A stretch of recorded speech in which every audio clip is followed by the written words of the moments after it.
Salut tout le monde, mieux vaut tard que jamais, voici enfin la troisième et dernière partie de ma trilogie sur le Dark Web. Sachant que la partie 2 est sortie il y a 5 mois, on applaudit la régularité.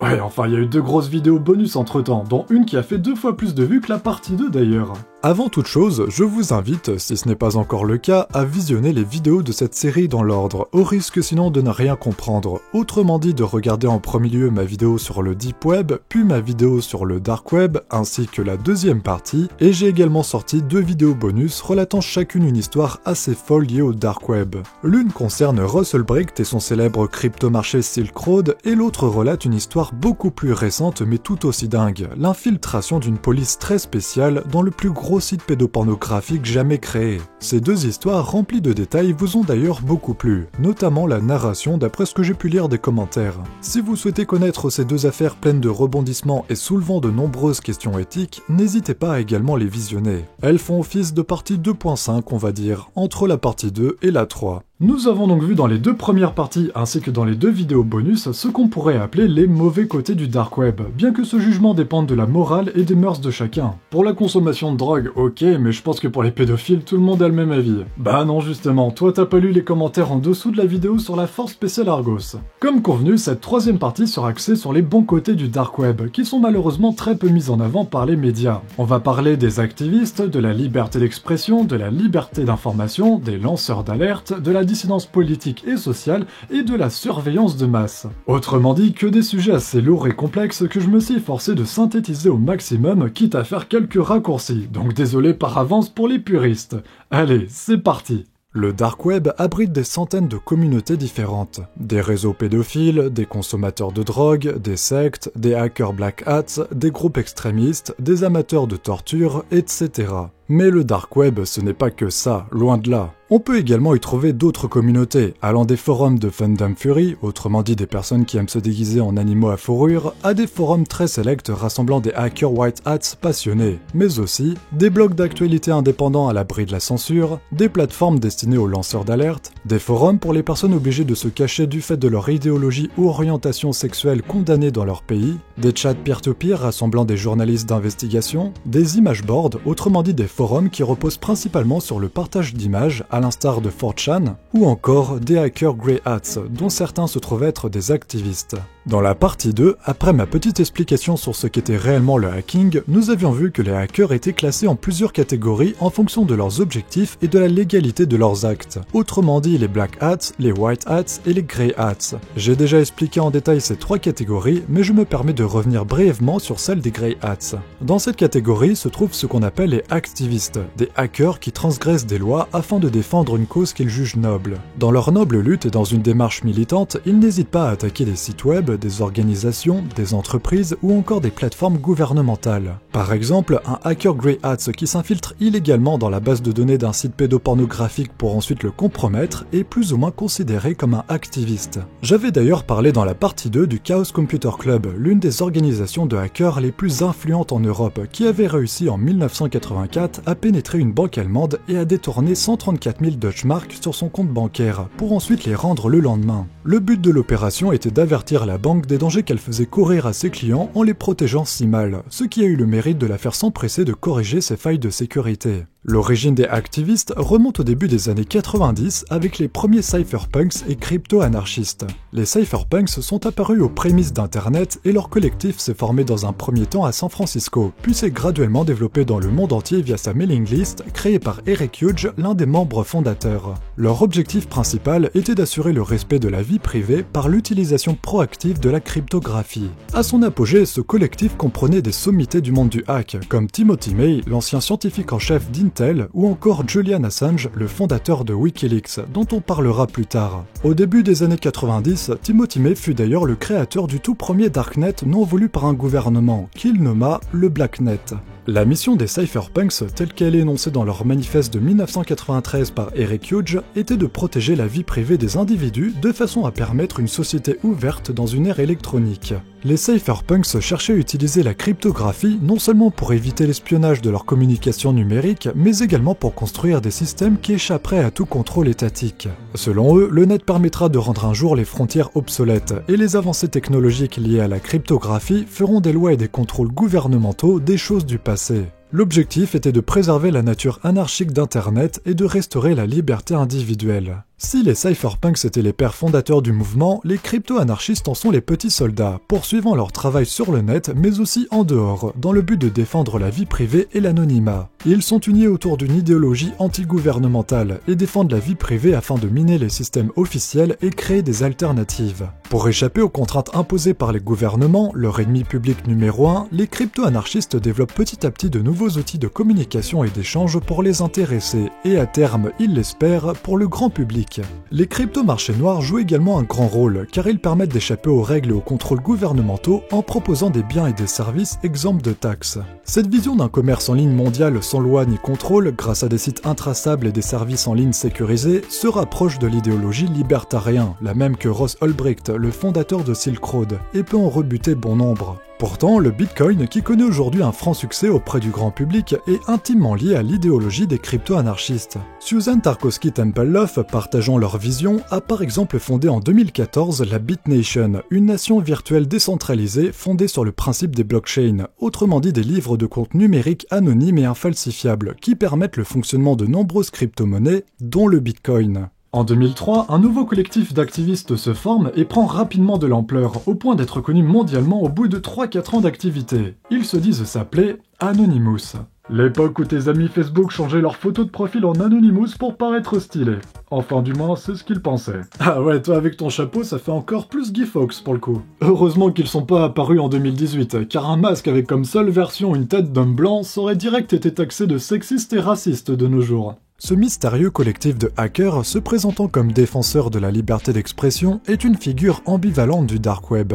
En effet, le mouvement Anonymous, rassemblant des hackers des 4 coins du globe, transite par les darknets et donc dans le dark web pour organiser ses actions. Le darknet Tor a par exemple été utilisé par des Anonymous pour fragiliser le régime de Bachar al-Assad en 2010. Ils ont établi un canal de communication sécurisé avec la Syrie afin de permettre aux citoyens de communiquer sans courir de risques, permettant à la presse d'interviewer des rebelles et d'obtenir des informations fiables. En 2011, Anonymous lançait l'opération baptisée Darknet, visant de nombreux sites pédopornographiques du dark web ainsi que leur hébergeur, ce qui a permis de rendre beaucoup de ces sites momentanément indisponibles et de récupérer leurs données d'utilisateurs, menant ainsi à plusieurs interpellations. Cette organisation œuvrait souvent à la limite de la légalité, utilisant tous les moyens disponibles ou presque au nom de l'éthique. Qu'on adhère ou non, il est indéniable qu'ils obtenaient des résultats, et ils ont continué de transmettre fréquemment aux autorités les adresses IP de pédophiles présumés. En 2015, ils avaient également lancé des assauts contre des sites de propagande terroriste liés à Daesh, en représailles aux attentats de Paris. Bah dis donc, ces hackers prennent leur travail à cœur.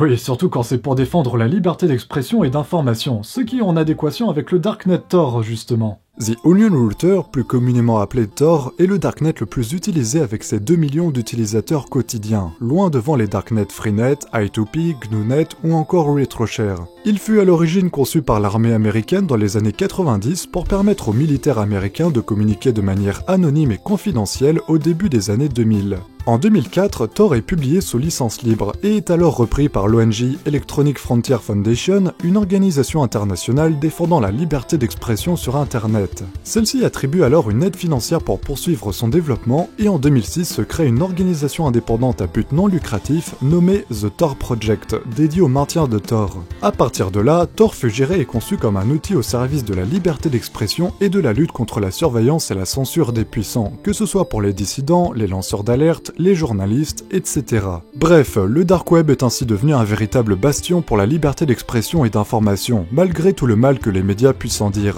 Il reste parfois le seul moyen dont disposent certaines populations pour pouvoir communiquer leurs idées et dénoncer certaines pratiques, comme c'est le cas par exemple en Russie, en Chine, en Ouganda, en Tunisie, au Vietnam, en Arabie Saoudite, en Égypte, en Syrie ou encore en Iran. L'anonymat de ces utilisateurs via les communications anonymes et quasi intraçables permet par exemple à ces derniers de communiquer des informations sensibles pour dénoncer un régime politique oppressif, sans crainte de répercussions. Les journalistes peuvent en retour s'exprimer librement en contournant les organismes de censure habituels. C'est d'ailleurs pour cette raison que les principaux promoteurs des darknets ne sont pas les trafiquants de drogue ou les groupes terroristes, mais bien les grandes organisations de journalistes. Les darknets leur permettent de s'exprimer librement tout en protégeant leur identité, leur réseau, leurs contacts et en préservant ainsi leurs sources sans risquer de les compromettre. Pour relayer l'information, certains d'entre eux prennent en effet d'énormes risques. Les journalistes de guerre ou d'investigation en particulier utilisent régulièrement les darknets, comme l'ONG Reporters sans frontières qui recommande l'utilisation de Tor.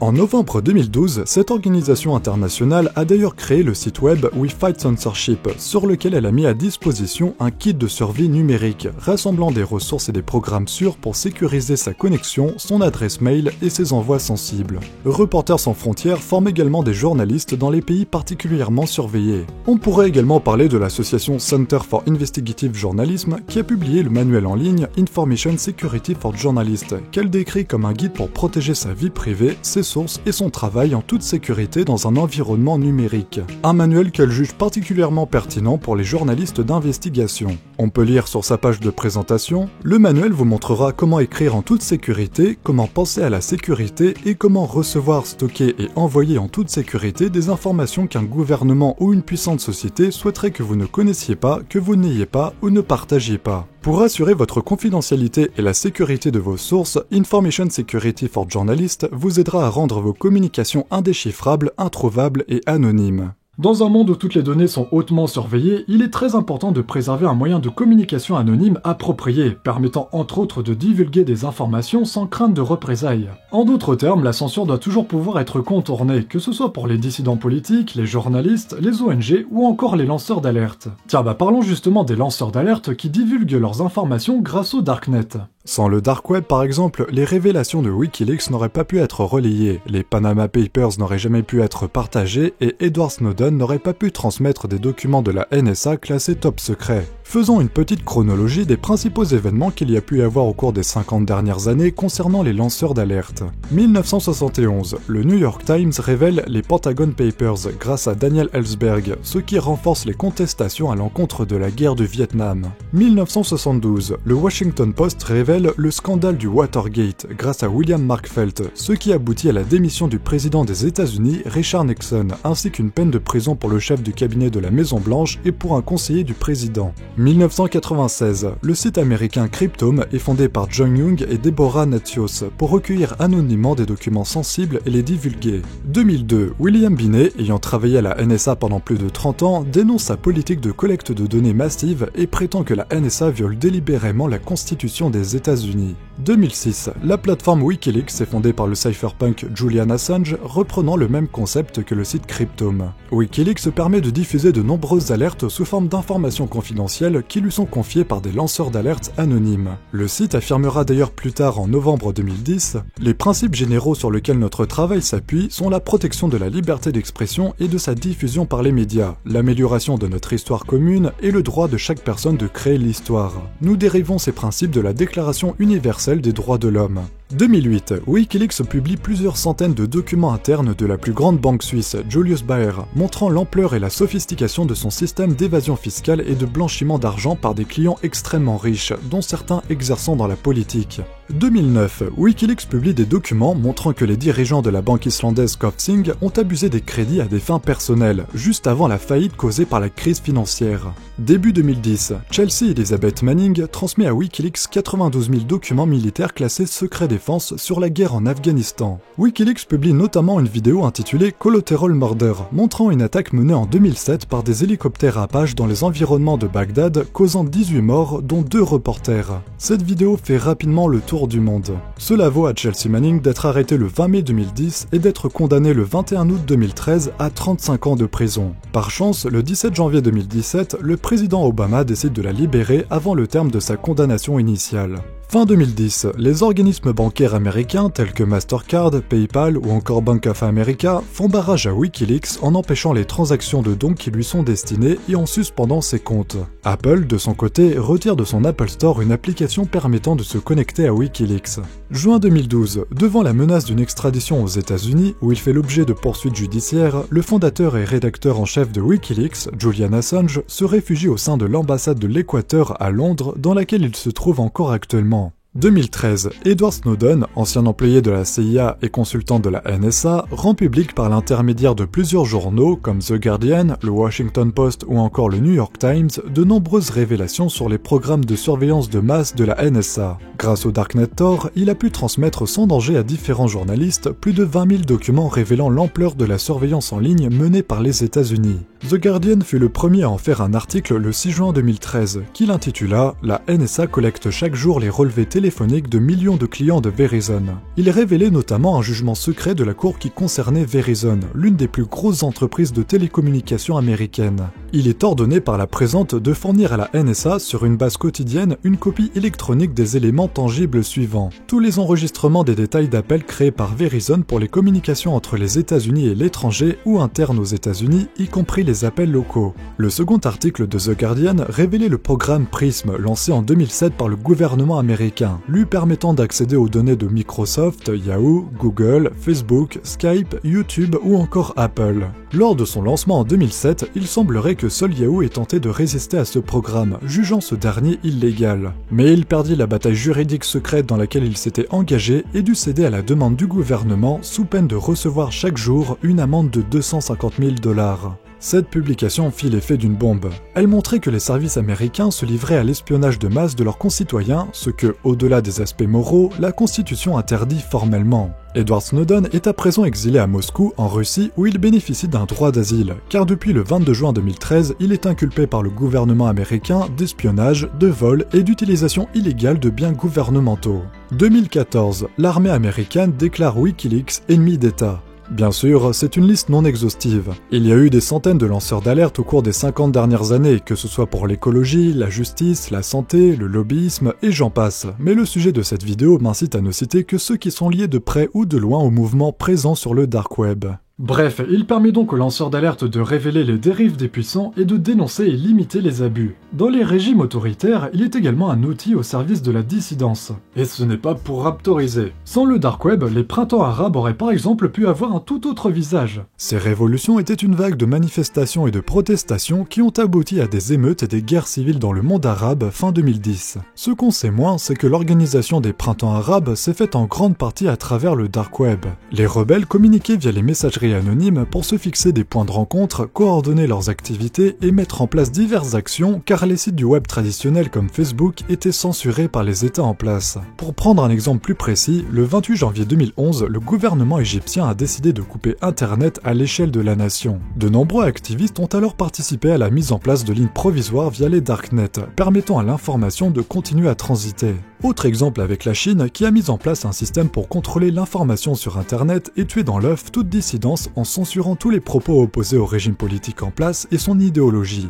On estime qu'au moins 40 000 fonctionnaires sont chargés de la surveillance d'Internet en Chine, auxquels s'ajoutent des dizaines de milliers de volontaires bénévoles qui surveillent et orientent les discussions sur les forums et qui rapportent aux autorités les contenus jugés déviants. Grâce à des outils très efficaces, le gouvernement chinois peut bloquer certaines adresses IP, interdire l'accès à des sites comme Facebook ou YouTube, bloquer les URL qui contiennent certains mots-clés interdits ou encore bloquer les connexions VPN. Dans ce contexte, le dark web est la seule fenêtre vers la liberté d'expression et d'information, permettant aux dissidents chinois de communiquer entre eux et avec le reste du monde sans être repérés. Mais le dark web ne sert pas que la dissidence politique, il sert également la dissidence sociale. Ce qui est illégal dans un pays peut s'avérer être une liberté fondamentale dans d'autres. Ainsi, que ce soit en Russie ou dans certains pays d'Afrique où l'homosexualité est condamnée, le dark web permet aux communautés homosexuelles de communiquer entre elles via certains forums cachés. Lorsqu'on prend du recul sur tout ça, on s'aperçoit rapidement que l'origine de tous ces problèmes différents n'est autre que la surveillance de masse. Bravo Sherlock. Sans cette surveillance, les homosexuels, les dissidents politiques, les journalistes, les lanceurs d'alerte et j'en passe n'auraient pas à se cacher, quand bien même ils iraient contre l'idéologie du gouvernement en place. Nous vivons actuellement une époque historique, c'est la première fois dans l'histoire de l'humanité que les gouvernements ont la possibilité de surveiller l'ensemble de la population, comme l'a révélé Edward Snowden en 2003. Selon les documents qu'il a pu transmettre, la NSA surveille grâce à son programme PRISM les discussions en ligne y compris par voix et vidéo, les emails, les vidéos, les photos, les données stockées, les transferts de fichiers, les conférences vidéo, les notifications d'activités, ainsi que le détail des activités sur les réseaux sociaux. Bref, il n'y a pas un poil de cul qui leur échappe, mis à part sur le dark web bien évidemment. Bien sûr, j'ai pris l'exemple des États-Unis, mais cela va sans dire que des dizaines d'autres gouvernements pratiquent la même chose. La surveillance de masse est devenue une pratique normale pour les services de sécurité. La France, par exemple, sous couvert d'un contexte sécuritaire qui s'éternise, n'hésite pas à en faire quotidiennement usage. L'adoption de la loi sur le renseignement a par exemple permis aux services français d'agir sans contrôle direct du pouvoir judiciaire et de surveiller les communications des internautes. Nos données et nos échanges sont ainsi continuellement absorbés par les services de renseignement et traités de manière automatique. Officiellement, que ce soit pour les États-Unis ou la France, il s'agit là d'un moyen de lutter contre la menace terroriste, après les différentes vagues d'attentats qu'il y a pu avoir. Les événements du 11 septembre 2001 ont par exemple permis aux autorités américaines de céder aux demandes des services de renseignement en adoptant le Patriot Act. Dans la pratique, ce dernier autorise les services de sécurité à accéder aux données informatiques détenues par les particuliers et les entreprises sans autorisation préalable et sans en informer les utilisateurs, le tout sous couvert de la soi-disant lutte antiterroriste. On peut clairement y voir une volonté de restreindre l'anonymat sur le net. Le Patriot Act avait été présenté comme une loi d'exception, pourtant il est actuellement toujours en vigueur 17 ans plus tard. Ça me rappelle une certaine loi sur le renseignement, pas vous ? De plus, toutes les études sur la surveillance de masse ont démontré que celle-ci était inefficace. Jamais au cours des nombreuses enquêtes qui ont suivi ces lois, les services n'ont été capables de citer un cas où cette surveillance a porté ses fruits contre le terrorisme, et c'est normal, car elle est inefficace par construction, c'est le paradoxe des faux positifs. Le docteur en économie Jean-Philippe Renard l'a très bien expliqué dans son livre Darknet, mythe et réalité. N'hésitez pas à faire pause pour lire l'explication en question. Bref, la surveillance de masse n'a jamais pu faire ses preuves au cours des nombreuses années, mais les gouvernements s'entêtent à garder des lois la favorisant. Il ne faut pas avoir inventé l'eau chaude pour savoir que derrière cette excuse de lutte antiterroriste se cache une volonté de contrôler la population. De tout temps, quels que soient les régimes politiques, tous les gouvernements du monde et par extension les services de sécurité ont toujours rêvé de pouvoir surveiller l'ensemble de la population pour savoir ce qu'elle pense. Internet est ainsi devenu l'outil ultime pour en faire une réalité, une véritable bénédiction pour eux, dans les régimes autoritaires comme dans les démocraties. La généralisation d'Internet a rendu possible la surveillance de masse, et les États peuvent désormais pénétrer l'intimité de chacun à tout moment. Leur vision utopique d'il y a 30 ans s'est tout simplement réalisée. Peut-on néanmoins en vouloir aux services de renseignement qui ne font après tout que ce pour quoi ils sont payés? La surveillance de masse est dans la logique de leur fonction, aussi démocrate soit-il. Les États essayent parfois de rassurer leurs citoyens en disant que seuls ceux ayant des comportements suspects sur Internet remonteront potentiellement dans leur base de données pour analyse. Mais par exemple, si je prends mon cas, pour écrire cette série de vidéos sur le Dark Web, j'ai dû faire pas mal de recherches en tapant certains mots-clés comme Dark Web, Darknet,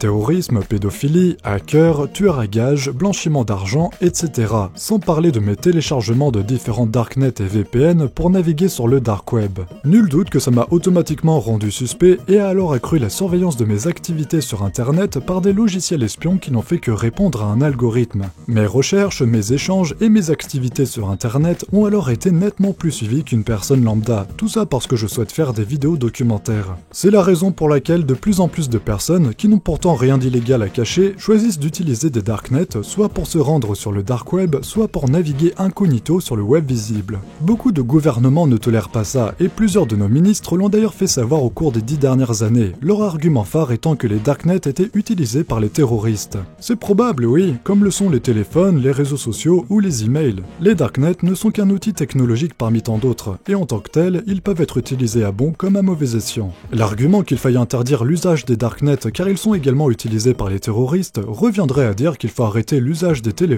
car ils sont tout autant utilisés par ces derniers. Suite aux révélations de Snowden en 2013, le président Obama s'était exprimé à propos des programmes espions de la NSA en affirmant, je cite, « Il est important d'admettre qu'on ne peut avoir à la fois 100% de sécurité, 100% de vie privée et zéro inconvénient. La question reste de savoir combien de vies privées sommes-nous prêts à sacrifier au nom de cette insaisissable sécurité à 100%. Sommes-nous prêts à donner carte blanche aux services de sécurité pour abuser de méthodes extrêmes au nom de notre protection? C'est l'éternel antagonisme liberté vs sécurité. On peut d'ailleurs se poser la question de qui surveillera les surveillants. Actuellement, nos libertés ne sont pas fondamentalement remises en cause du fait de cette surveillance de masse, mais nous n'en sommes qu'aux prémices. Un individu qui a conscience qu'il peut être surveillé à tout moment n'agit pas naturellement. Il s'auto-censure, inconsciemment ou non, et limite lui-même son espace de liberté, ce qui freine alors sa créativité. Ainsi, si cette surveillance se généralise et s'accentue de plus en plus, il est fort à parier qu'on assistera dans le futur à une baisse de l'innovation du fait de l'autocensure consciente ou non du peuple.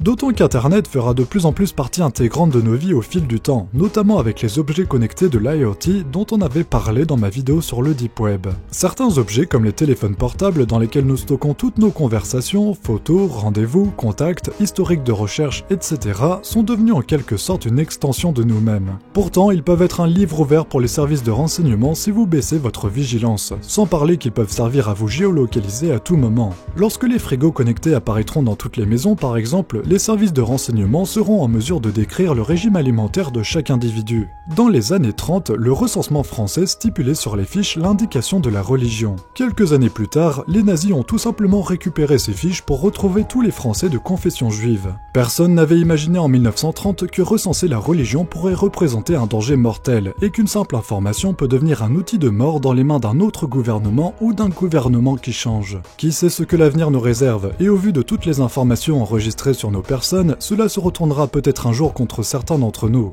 Et puis je parle des gouvernements et des services de renseignement, mais les géants du web ne se privent pas pour faire de même. Il ne faut pas se leurrer, tout le concept de Google ou de Facebook par exemple repose sur la collecte de données et sur leur exploitation, sachant que ces entreprises sont soumises aux lois américaines et qu'elles peuvent être forcées de partager leurs informations, comme on a pu le voir avec le programme Prism révélé par Snowden. Et je ne vous parle même pas des fournisseurs d'accès à Internet qui ont techniquement accès à toutes les données non chiffrées qui transitent, les sites que vous visitez, vos recherches sur Google, les commentaires que vous postez, vos mots de passe sur certains sites, etc.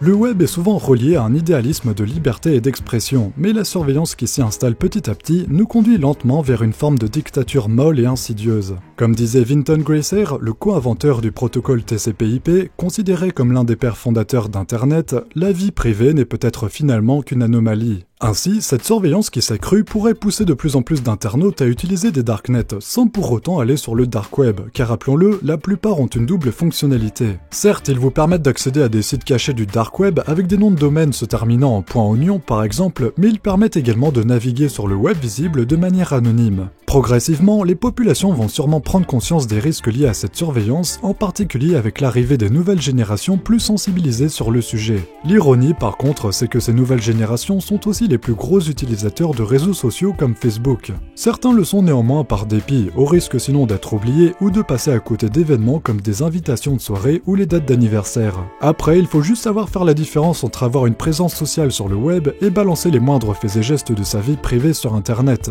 Dans tous les cas, les darknets comme Tor vont continuer à se développer et vont devenir de plus en plus rapides et accessibles. Ainsi, rien ne dit que dans 10 ans, les darknets se démocratiseront et qu'une partie non négligeable de la population utilisera ces derniers, même en n'ayant rien d'illégal à cacher, mais simplement dans une volonté de garder ses activités privées. Il est important de ne pas faire l'amalgame entre anonymat et illégalité. Si les pratiques illégales tentent d'être anonymes, l'inverse n'est pas toujours vrai. Pour citer Edward Snowden, prétendre que vous vous moquez d'être surveillé car vous n'avez rien à cacher, c'est comme dire que vous vous moquez de la liberté d'expression car vous n'avez rien à dire. Et puis, comme j'ai pu le dire, 2 millions de personnes se connectent chaque jour via le darknet Tor. Cela m'étonnerait grandement que chacune d'entre elles soit un terroriste, un pédophile ou un vilain hacker. Précisons d'ailleurs, à toutes fins utiles, que surfer anonymement sur internet ou utiliser des logiciels le permettant n'est pas illégal, du moins pas encore. Évidemment, si ce mouvement se met en marche, il faudra s'attendre à une réaction des services de sécurité qui seront offusqués de voir de plus en plus de monde utiliser des outils qui leur sont inaccessibles. La bonne nouvelle, c'est qu'il existera toujours des darknets, car il n'existe aucun moyen technique de les interdire. Certains outils pour anonymiser les smartphones sont également en train de voir le jour, ainsi que des messageries anonymes. Petit à petit, ces outils permettront de revenir au début d'Internet, où chacun était anonyme. Ouais, alors si on peut éviter de revenir au Minitel par contre. De plus, il faut savoir que le dark web ressemble beaucoup au web visible sur pas mal de points. Beaucoup de sites connus ont par exemple leur équivalent sur le dark web. Outre toutes les communautés que j'ai pu citer au début, vous pouvez également trouver sur le dark web des moteurs de recherche indexant le web visible, des services de mail avec la particularité de ne révéler ni l'identité de l'envoyeur ni sa localisation, et ayant plus ou moins la même interface que Gmail, des services d'hébergement, des VPN à télécharger, des portails d'information, des réseaux sociaux spécifiques, et même Facebook qui a ouvert un accès anonymisé à son réseau social via le darknet Tor en 2014 pour renforcer la sécurité de certains de ses utilisateurs utilisateurs. Des sites dédiés à la politique, des web radios, des plateformes de vidéos en ligne, des bibliothèques numériques, des sites d'ONG, des services proposant gratuitement des espaces de stockage avec la particularité de ne pas avoir de limite d'espace, des services peer-to-peer, des sites de collecte de fonds, etc. Autant d'éléments qui portent en eux une part de liberté propre aux principes qui ont fondé Internet. Le dark web permet également d'acheter des fruits et légumes ainsi que des biens et des services bien moins chers que sur le web visible car exempt de TVA et autres taxes. Bon, par contre, ça s'appelle du marché noir, ce qui, je le rappelle, est illégal, même si ça peut partir d'un bon sentiment, comme la vente de médicaments permettant à des gens sans couverture médicale suffisante de les acheter moins cher qu'en pharmacie. Quoi qu'il en soit, le dark web regorge de projets et de sites plus intéressants les uns que les autres. C'est un espace de partage ouvert à tous avec la mise en commun de connaissances. Le dark web étant avant tout fréquenté par les amateurs d'informatique, l'espace regorge de manuels dédiés à la fois au software et au hardware, dont certains sont introuvables sur le web visible. Certains sites proposent d'ailleurs de nombreuses formations et des cours en ligne sur le hacking. Il existe également le site The Free Bibliotheca Alexandrina, sur lequel les internautes déposent des documents numériques tels que des romans, des bandes dessinées, des textes ou encore des essais. Ceux-ci sont ensuite accessibles gratuitement à n'importe quelle personne se connectant au site. Un véritable partage de connaissances ouvert à tous. On peut également citer le site The Tor Library qui reprend plus ou moins le même concept.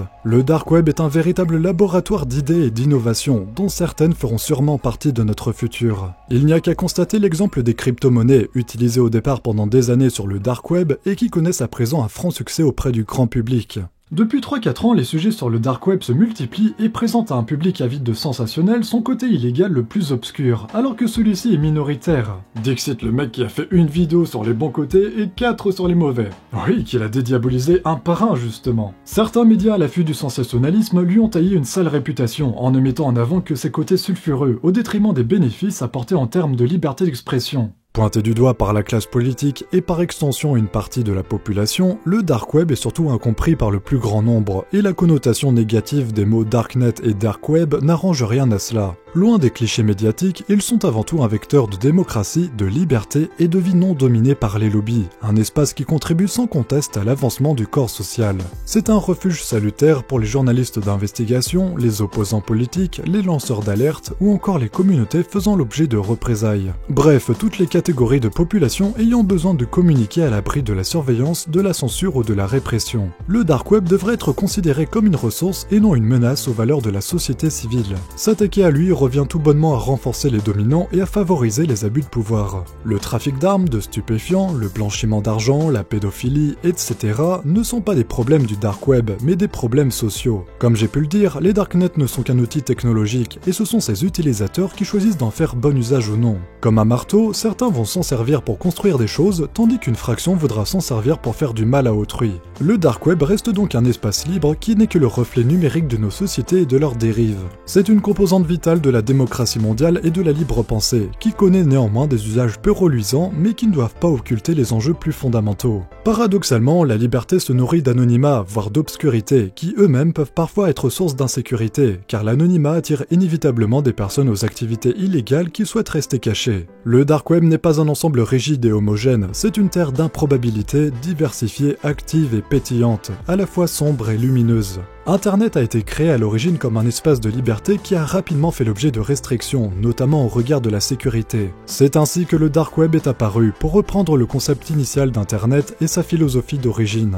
Il est difficile de savoir aujourd'hui quel tournant attend le web et si le dark web sera ou non le dernier refuge de liberté. Voilà, j'espère que cette trilogie sur le dark web vous aura plu, merci à ceux qui l'ont visionné dans son entièreté, c'est-à-dire 32% du public d'après les analytics YouTube. N'hésitez pas d'ailleurs à en tirer votre propre conclusion en commentaire, je reprécise que je les lis tous sans exception et que je réponds à bon nombre. Comme convenu, la prochaine vidéo de cette série sera sur le Darknet Tor et sur le côté technique du dark web dont on n'a pas encore parlé, ce qui me permettra au passage de vous expliquer pourquoi et comment bien se protéger avant d'y aller. Sans pour autant vous expliquer comment on y va, c'est des vidéos documentaires, pas des tutos hein. Si cette vidéo vous a plu, vous pouvez la liker et la partager, et si vous souhaitez me soutenir financièrement, vous pouvez me faire un don sur ma page Tipeee, le lien se trouve dans la description. Quant à moi, je finirai sur une citation de Fields et Marman, « Si l'intimité est mise hors la loi, seuls les hors-la-loi auront une intimité ».